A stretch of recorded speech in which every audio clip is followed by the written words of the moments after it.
내가 내 무지개를 구름 속에 두었나니 이것이 나와 세상 사이의 언약의 증거니라.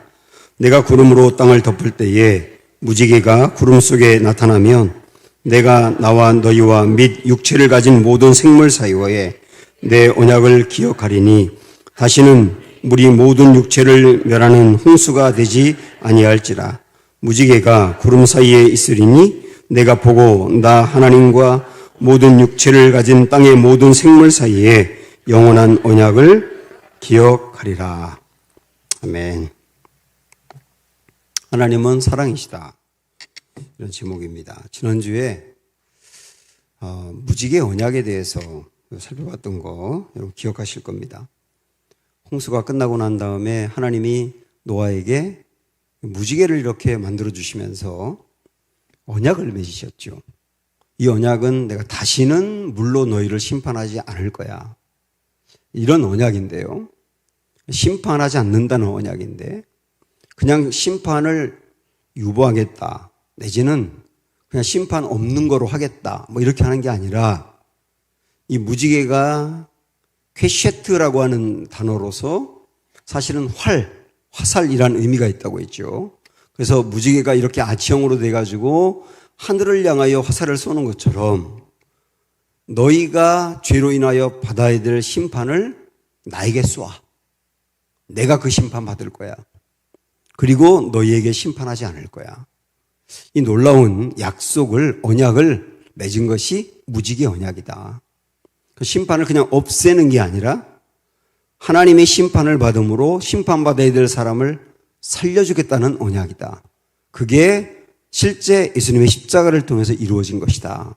그래서 무지개를 보면 예수님의 십자가를 볼 수 있다. 이런 말씀을 드렸습니다. 이것이 상당히 중요한 내용이기 때문에 오늘 이 부분을 기억하시면서 하나님의 사랑에 대해서 조금 더 깊게 보고 싶습니다.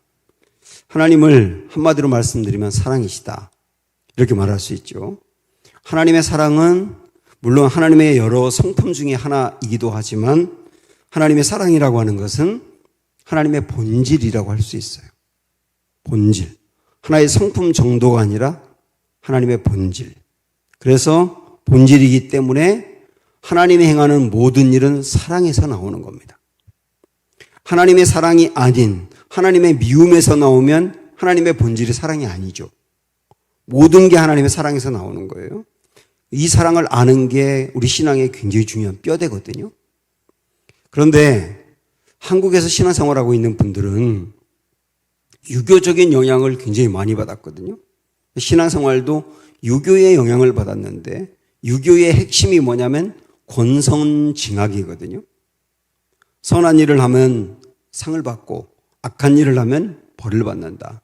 그 상과 벌이라고 하는 것은 나의 결정과 선택과 나의 노력과 나의 행함으로 결정되는 거다. 그게 기본적인 뼈대거든요. 유교의. 이 권선징악이라고 하는 이 사상이 구약의 하나님을 만나면서 율법적인 신앙이 된 거예요. 그래서 이 강력한 율법적인 신앙이 한국교회 성도들의 생각을 지배합니다. 어른들은 더 그렇고 저희 세대도 어릴 적부터 율법적인 교육을 상당히 많이 받았고 지금의 젊은 세대는 좀 덜하겠지만 기본적으로 한국 사람들에게 흐르는 율법적인 이 신앙이 어린 학생들에게도 있거든요. 그래서 이런 부분들을 오늘 한번 집요하게 파고 들어가 보고 성경에서 진짜 말하는 그 하나님의 마음은 무엇인가 하는 것을 이렇게 비교해서 보려고 합니다. 먼저 하나님에 대한 어떤 잘못된 인식, 율법적인 신앙을 한번 보려고 하는데요. 이 어떤 거냐면 다 우리에게 있는 거예요. 여러분 어떠세요? 하나님 하고 생각을 하면 하나님에 대해서 제일 먼저 떠오르는 어떤 그 이미지. 그게 뭡니까? 하나님 하고 떠오르는 이미지. 율법적인 신앙의 대표적인 이미지는 두려움이거든요. 두려움. 하나님 하면 두려움이에요. 두려움. 왜냐하면 벌을 내리시기 때문에 심판하시기 때문에 하나님에 대한 두려움이에요. 두려움은 중요한 감정이지만 그러나 이 두려움이 하나님에 대해서 제일 먼저 떠오를 때 이건 율법적인 신앙이란 말이죠. 이런 신앙을 갖고 있으면 신앙생활이 굉장히 힘이 듭니다. 왜냐하면 내가 이렇게 안 하면 벌을 받을까 싶어서 열심을 내거든요.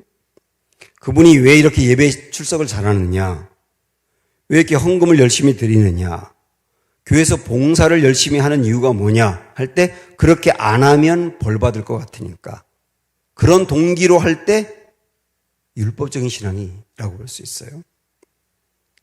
예배를 안 드리면, 주일날 안 드리고 예배를 안 드리고 다른 일 하면 분명히 사고가 날 거다, 이렇게 생각해서 두려움이 있어요. 11조를 안 드리면 하나님이 어떻게 알았는지 30만 원 안 드리면 30만 원어치가 이상하게 날아가고, 50만 원 안 드리면 가만히 따져봤더니 한 달 동안 병원비가 50만 원이더라, 이렇게 생각을 하는 거죠. 그래서 11조 안 드리면 그만큼 뺏기니까 드려야 된다, 이렇게 생각하는 경향이 있거든요. 예배를 잘 드릴 뿐만 아니라 봉사를 열심히 하지 않으면 벌 받는다 라고 하는 생각들이 있는 거예요. 대표적으로 우리 달란트 비유 여러분 한번 생각을 해보시죠. 5달란트, 2달란트, 1달란트 받았던 사람 중에 1달란트 받은 사람, 그 사람은 아무것도 일하지 않고 그 1달란트를 땅속에 묻었다가 주인이 오니까 돌려줬거든요. 너 왜 그렇게 했냐? 왜 일도 하나도 안 하고 그렇게 했냐? 라고 말하니까 이 사람이 주인에 대해서 이렇게 말합니다. 이것은 이때 당시에 이스라엘 사람들이 하나님에 대해서 그렇게 생각한다는 거거든요. 뭐라고 말했냐면 주인은 굳은 사람이라, 이렇게 말합니다. 굳은 사람이라. 굳은 사람이라는 말은 주인은 무서운 분이잖아요, 그 말이에요. 주인은 무서운 분이잖아요. 괜히 그 1달란트 가지고 일하다가 그걸 까먹기라도 하면 얼마나 저를 혼내겠습니까? 그래서 혼나기 싫어서 그걸 그대로 땅속에 묻어두었다가 주는 겁니다 라고 하는 말이거든요. 그때 주인이 뭐라고 말하냐면 너는 내가 굳은 사람이라고 생각했니? 악하고 게으른 종아, 이렇게 나가잖아요. 그러니까 이 사람의 가장 결정적인 문제는 뭐냐면 하나님에 대해서 잘못 생각한다는 거예요. 하나님에 대해서 굳은 사람으로, 하나님은 두려운 분으로 그렇게 인식하고 있단 말이죠. 그 인식이 이 사람의 삶을 지배하고 있단 말이에요. 이게 열심을 내지 않으면 하나님이 꾸중하고 벌 내리고 그런다라고 생각을 하는 부분입니다. 이건 반대로 말하면 당신 왜 이렇게 열심을 내세요? 그러면 한편으로는 이렇게 안 하면 벌을 받을까 봐요 라고 말하면서 또 한편으로는 이렇게 해야 상을 주니까요, 이렇게 말한단 말이에요. 그러니까 그 사람이 열심을 내는 동기는 벌 받기 싫어서 또 상 받고 싶어서거든요. 상을 받고 싶어 하는 마음은 우리에게 있는 기본적인 부분이지만 이 상이라고 하는 게 동기가 돼서 열심을 낸단 말이에요. 그러면 어떻게 되느냐면 상을 받지 않습니까?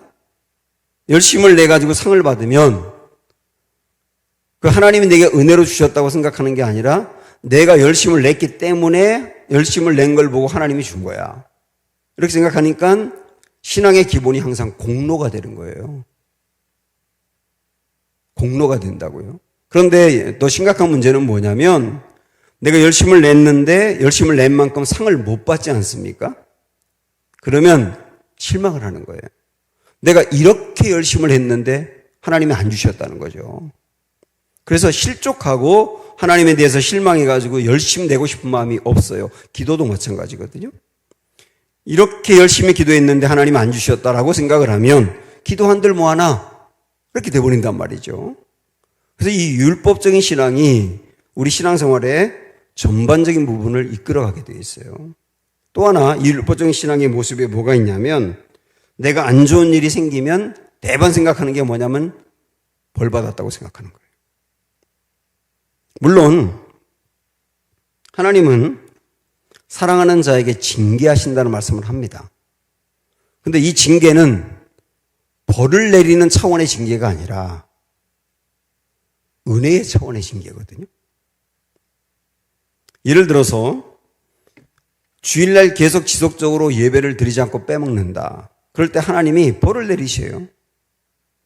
그때 이걸 벌을 내렸다라고 생각을 하는 게 아니라 나를 그대로 둘 수 없어서 하나님이 은혜로 나를 예배 자리로 이끌었다라고 이해를 해야 되거든요.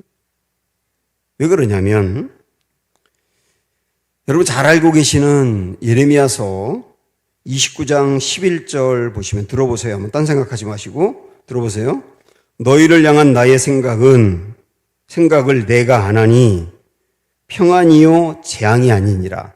그 말은 뭐냐면 내가 너희에게 행하는 모든 것은 기본적으로 재앙을 내리려고 하는 게 아니라 평안을 주려고 하는 거야. 내가 그렇게 하는 동기는 벌이 아니라 평안이라는 말은 은혜야. 은혜로 하는 거야 그런 얘기예요. 하나님이 나를 이끌어가서 좋은 방향으로 가게 하든 내 인생에 어려움이 생기든 그 모든 것들은 은혜야. 그러면서 이렇게 얘기하는 겁니다. 이어서 너희에게 미래와 희망을 주는 것이니라. 궁극적으로 우리의 미래의 윤택함을 위해서 그리고 우리에게 희망을 주기 위해서 행하는 일이다. 이렇게 받아들여야 된단 말이에요. 그런데 율법적인 신앙에 빠져 있는 사람들은 내가 조금만 안 좋은 일이 생기면 벌을 내리신다. 그래가지고 신앙생활이 그렇게 힘들어요. 열왕기상 17장에도 사르밧 과부 얘기가 나오는데 이 여인의 집에 아이가 죽지 않습니까? 이 아이가 죽었을 때 이 아이가 죽은 이유가 이 여인 엄마의 문제 때문이 아니에요 전혀. 근데 이 여인이 엘리 앞에서 뭐라고 말하냐면 쉽게 말씀드리면 나의 죄 때문에 아이가 죽었다고 말을 해요. 나의 죄 때문에 아이가 죽었다. 이게 대표적으로 어떤 율법적인 신앙을 반영하는 것인데 내게 안 좋은 일이 생기면 벌 받았다라고 생각하는 겁니다. 그게 경건한 것 같으세요? 그렇지 않습니다. 또 하나 율법적인 신앙의 모습은 뭐냐면 죄를 지었을 때 하나님께 나아가기가 어렵습니다. 은혜를 아는 사람은 죄에 넘어진 다음에 하나님께로 얼른 가거든요. 하나님께로 얼른 가서 거기서 회개하고 자유함을 얻어요. 그런데 율법적인 사람들은 하나님을 무섭게 생각하는 사람들은 죄를 지은 다음에 하나님께로 가질 않습니다. 그리고 어떻게 하는지 아세요? 자기가 그 죄를 수습을 하고 가려고 해요. 아담과 하와를 보면 아담과 하와가 선악과를 따먹은 다음에 그 다음에 그들이 하는 일은 뭐냐면 무화과 나무 잎으로 은밀한 부분을 가리거든요. 그것은 그들이 그냥 옷 하나 해 입었다는 얘기가 아니라 자기가 자기 죄를 덮으려고 했다는 거예요. 자기들이 저지른 죄에 대해서 자기가 책임을 지려고 했다는 거예요. 그렇게 하고 하나님께로 가는 거예요. 떳떳하게. 이거는 거룩하고 정직한 사람인 것처럼 보이는데 그게 아니라 은혜를 모르는 사람이에요. 하나님이 무서워서 자기가 지은 죄에 대해서 수습을 하고 떳떳하게 가고 싶은 거예요. 근데 은혜를 아는 사람은 내가 지은 죄에 대해서 내가 온전히 해결할 수 없다는 것을 알고 염치 없는데 하나님께 나아가요. 근데 그 사람이 훨씬 자유로워져요. 또 하나 뭐가 있냐면 두려움 때문에 하나님과 동행하는 게 되게 어려워집니다. 우리가 받은 큰 은혜와 복이 뭐냐면 하나님과 동행할 수 있는 거거든요. 성령님이 내 안에 계시기 때문에 성령님과 내가 친밀하게 교제하고 내가 내 아내에게 말 못하는 것도 성령님께 이야기하고 그리고 성령님의 인도함을 받고 성령의 굉장히 깊은 위로도 경험하고 이걸 친밀한 동행이라고 말하는데 여러분 경험하세요? 이 친밀한 동행이 경험하고 나면 이만큼 좋은 게 없거든요. 우리가 친밀한 동행이 성령님을 통하여 이루어지는데 그런데 하나님을 무섭게 생각하는 사람은 친밀한 동행을 절대 못합니다. 왜냐하면 하나님께 나아가는 게 너무 부담스러워요. 그래서 항상 뒤로 물러나 있어요. 하나님께 깊이 들어가지 못하고요.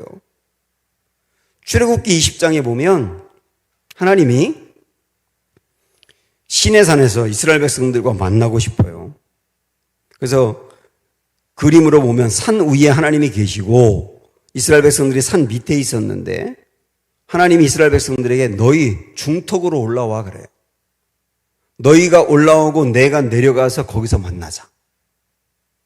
하나님은 직접 이스라엘 백성들을 찾아가서 그들에게 만나고 그들에게 언약도 하고 그들에게 말씀도 하고 싶었어요. 그런데 이스라엘 백성들이 모세와 함께 산 위로 올라가다가 거기 연기가 자욱한 것을 보거든요. 그게 하나님이 임재하셨다는 거예요. 하나님이 찾아오셨다. 근데 그 임재한 모습을 보고 나서 어떻게 하느냐면 뒤로 물러가 숨습니다. 그리고 모세에게 이렇게 얘기해요. 당신이 가서 하나님 만나세요. 그리고 하나님이 뭐라고 말씀하시는지 듣고 와서 우리에게 알려주세요. 그래서 모세를 통하여 하나님을 간접적으로 알고 싶은 거예요. 하나님은 너희 내가 직접 만나고 싶고 너희와 이야기 나누고 싶고 너희에게 내 생각을 보여주고 싶고 그래서 내가 너희에게 내려와서 그러는데 그들은 뒤로 물러간단 말이죠. 왜냐하면 하나님이 두렵기 때문이에요. 이 신앙이 우리에게도 있을 수 있거든요. 우리가 하나님과의 친밀한 동행이라고 하는 기가 막힌 이 은혜와 복 속으로 들어가기를 꺼려하는 분들은 하나님 두렵기 때문이에요. 율법적인 신앙에 빠져 있는 거예요. 어릴 적에는 아이들이 엄마 아빠에게 뭐든지 다 미주알 고주알 얘기하고 항상 가까이 있으려고 하는데 얘네가 청소년기 때부터 이렇게 멀어지기 시작하고 대화하지 않죠. 꼭 우리 신앙 같다니까요. 어릴 적에 엄마 아빠에게 미주알 고주알 이야기하는 것처럼 우리가 하나님 앞에 그렇게 나아가는 신앙이 되어야 되잖아요. 그렇게 하나님께 나아가서 유치하면 어때? 유치한 모습 그대로 내 모습 그대로 하나님께 그냥 나아가서 주님과 깊은 교제를 나누는 거 그 주님이 원하시는 모습인데 이를 못하는 이유가 하나님이 두렵기 때문이라는 거예요. 한번 여러분 보세요. 지금 나의 신앙이 어떤가? 한국 교회 교인들의 신앙이 이 율법적인 신앙에 얽매여 있는 경우가 대단히 많다니까요. 그래서 예수님이 보여주신 하나님의 모습을 우리가 경험해 가야 됩니다. 이스라엘 백성들도 우리와 똑같거든요.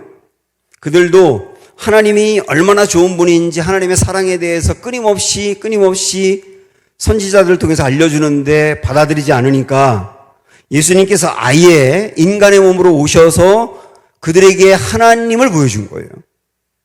예수님이 이 땅에 오신 중요한 이유 중에 하나가 뭐냐면 하나님을 보여주려고 온 거거든요. 예수님이 보여주신 일거수일투족은 보이지 않는 하나님을 눈으로 보게 한 거예요. 한마디로 말씀드리면 너 하나님 궁금해? 내가 보여주는 게 하나님의 모습이야. 이렇게 하신 거거든요. 그래서 우리는 예수님을 보면서 하나님을 이해할 수 있어야 돼요. 예수님이 보여준 하나님은 어떤 분이냐? 한마디로 말씀드리면 사랑의 하나님이거든요. 사랑의 하나님. 은혜의 하나님. 대표적으로 마태복음 9장에 보면 10절에 우리 예수님이 세리와 죄인들과 함께 식사하는 장면이 나와요. 세리와 죄인들과 식사하는 장면. 식사를 한다는 말은 그 사람과 동등한 교제를 한다는 뜻이거든요. 근데 함께 식사하는 그 대상이 죄인이라고요. 그리고 세리라고요. 이때 당시에 유대인들은 세리를 보면 어떻게 한마디로 단적으로 말씀드리면 이랬습니다. 이렇게 걸어가는데 세리가 저기서 오잖아요. 그러면 이렇게 돌아갔어요. 기분 더럽다고 생각하고 침탁 뱉어버리고 세리를 받기 때문에. 그게 대표적인 죄인이거든요. 세리가. 또 하나 죄인과 함께 식사했다 그랬는데 죄인의 대표 중에 하나가 누구냐면 창녀였어요. 창녀. 우리들도 우리 주위에 창녀가 있다 그럴 때 얼마나 더럽게 보겠습니까? 기본적으로. 그런데 우리 예수님은 세리들을 불러 모으고 일부러 창녀들을 불러 모아서 함께 식사했다니까요. 여러분 그림 그려지세요?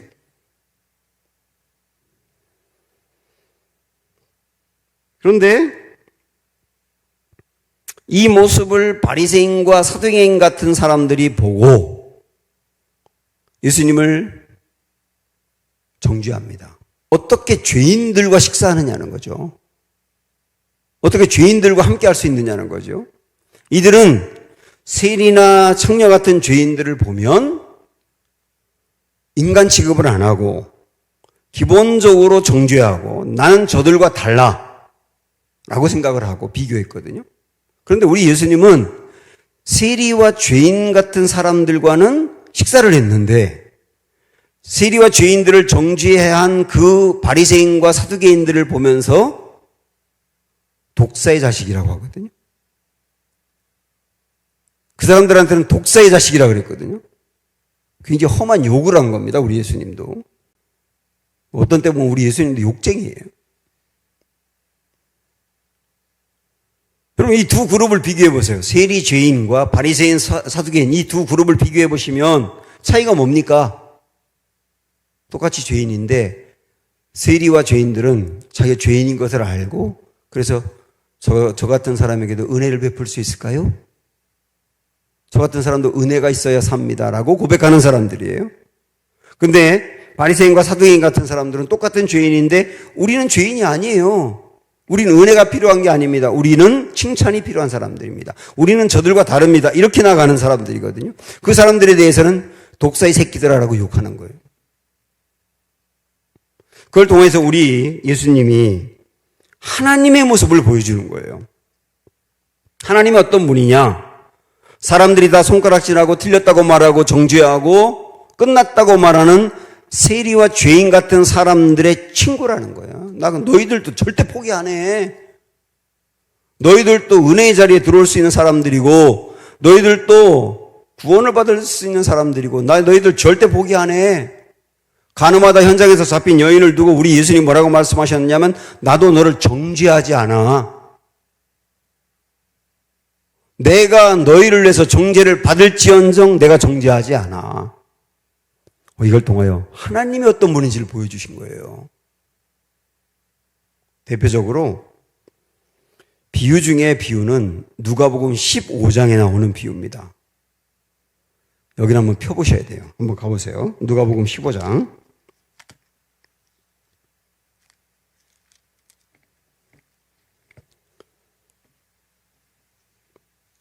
자, 여기에는 세 개의 비유가 나옵니다. 누가복음 15장에.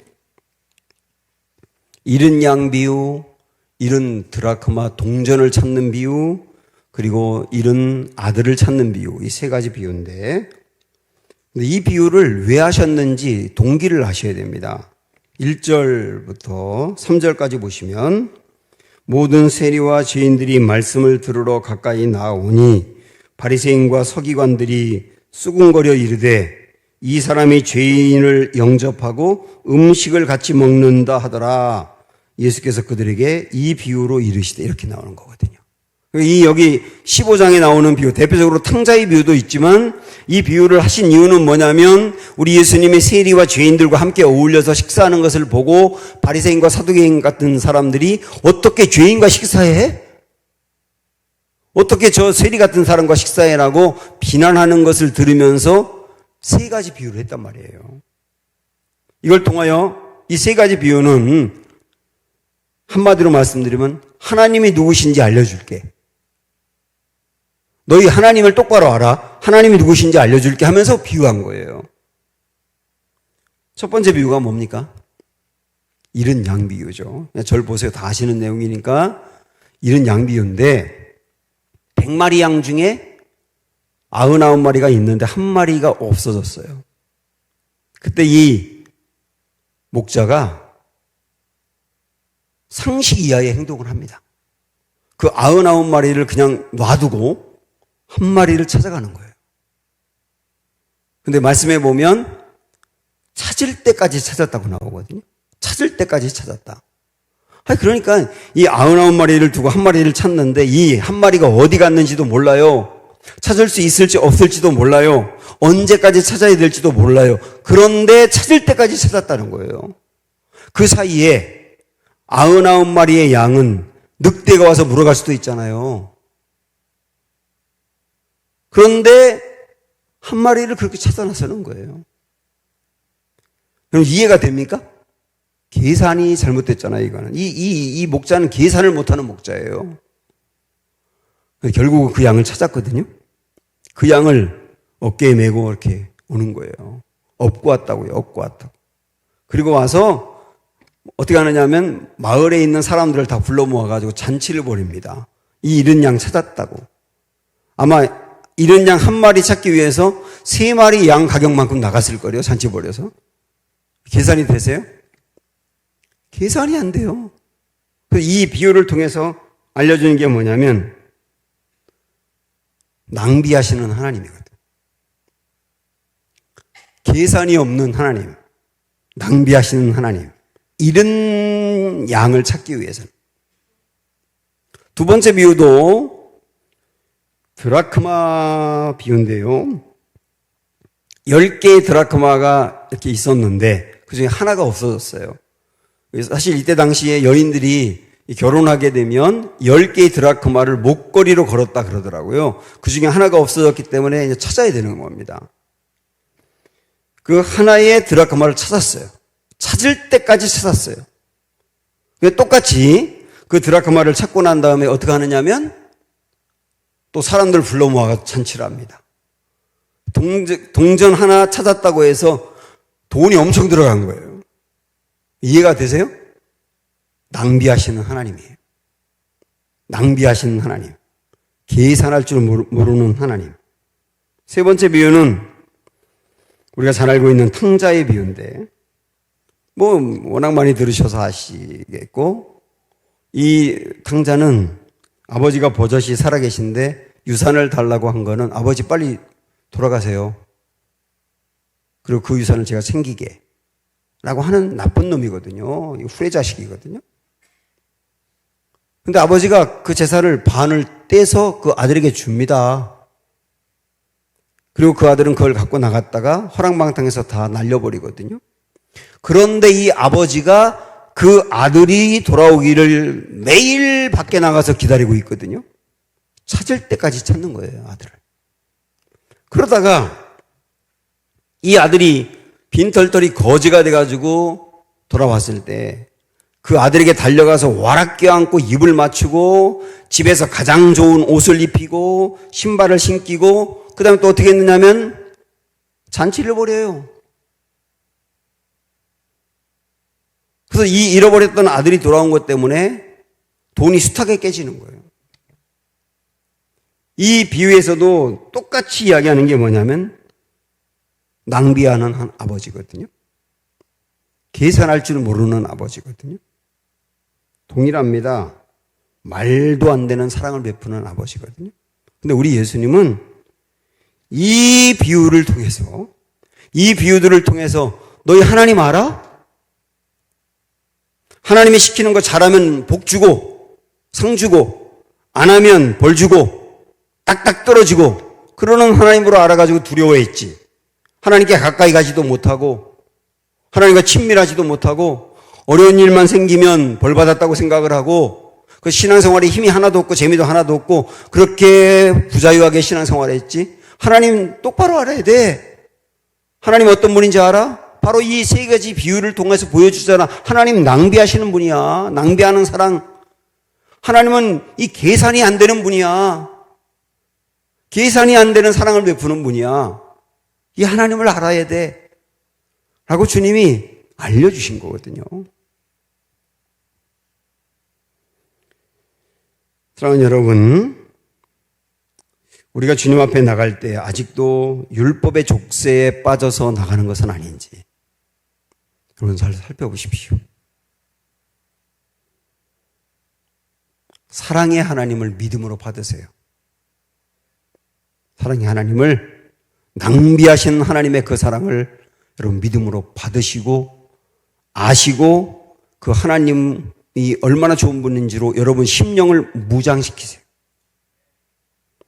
율법은 딱딱 떨어지긴 해서 열심을 내긴 하거든요. 근데 율법이 사람을 변화시키는 게 아닙니다. 아이들이 잘못할 때도 벌을 내리고 심판하고 너 그러면 지옥 가 이러면 애들이 변할 것 같죠. 이 두려움으로 공격하는 건데 두려움은 잠시 아이를 변화시키는 것 같지만 심령을 변화시킨 게 아니에요. 아이를 변화시키는 것은 복음입니다. 하나님의 사랑이라고요. 그 하나님의 사랑을 충분히 느끼게 할 때 진짜 변화가 있는 겁니다. 예수님이 하신 일이 그거거든요. 하나님이 하시는 일이 그거고요. 이 사랑을 알라는 거예요. 기도하셔야 됩니다. 하나님의 낭비하시는 사랑을 경험하게 해달라고 기도하셔야 돼요. 이 낭비하시는 사랑을 경험하게 되면, 다시 말하면 하나님을 정말로 알게 되면 어떻게 되는지 한번 들어보십시오. 계산하지 않는 사랑을 경험하게 되면 그런 사람은 주님 앞에서 계산하지 않습니다. 대표적으로 옥합을 깨뜨린 여인이에요. 성경에 사복음서에 다 나오는데 그냥 종합적으로 얘기하면 이런 겁니다. 여인이 순전한 나드라고 하는 꽃에서 채취한 그 향수인데 가격은 연봉입니다. 1년 연봉 어치가 되는 거예요. 여기 1억 버는 분들은 1억이라고 생각하시면 돼요. 그거를 그냥 예수님께 부어드린 다음에 자기의 머리카락으로 발에 입을 맞춘 다음에 눈물을 흘리면서 머리카락으로 예수님의 발을 닦았어요. 계산이 안 되죠, 이 여인도. 낭비하잖아요. 왜 그런지 아세요? 계산하지 않는 하나님, 주님의 사랑을 진짜 만났기 때문에. 계산하지 않는 주님의 사랑을 진짜 만나니까 주님께 드리는데 계산하지 않습니다. 이 말씀을 가지고 설교를 하면서 여러분 보세요. 이 여인도 이렇게 아낌없이 하나님께 드리니 여러분도 드리세요. 이렇게 말하는 것은 잘못된 설교예요. 부흥회 때 부흥 강사들이 막 설교하면서 누구를 얼마 드려라, 누구는 얼마 드려라, 뭐 받은 사람은 이렇게 해라. 이거 전부 다 이거 사기꾼이에요. 그런데 여러분 현혹되지 마세요. 이 여인이 어떤 의무와 책임으로 드린 게 절대 아니거든요. 의무와 책임으로 드리라고 연봉만큼을 드립니까? 계산하지 않는 하나님을 만났기 때문에 자기도 계산을 안 되는 거예요. 계산이 안 돼. 누가 시켜서가 아니에요. 계산이 안 되는 거예요. 그 사랑을 정말 받으니까 그 사랑이 얼마나 좋은지 계산이 안 된다니까요. 낭비가 되는데 낭비인 줄 모르고 하는 거예요. 이 여인이 행한 일을 보고 우리 주님이 뭐라고 말했냐면 내 이야기가 전해지는 곳에는 이 여자의 이야기도 함께 전해질 거야. 그러셨죠. 이게 무슨 말일까요?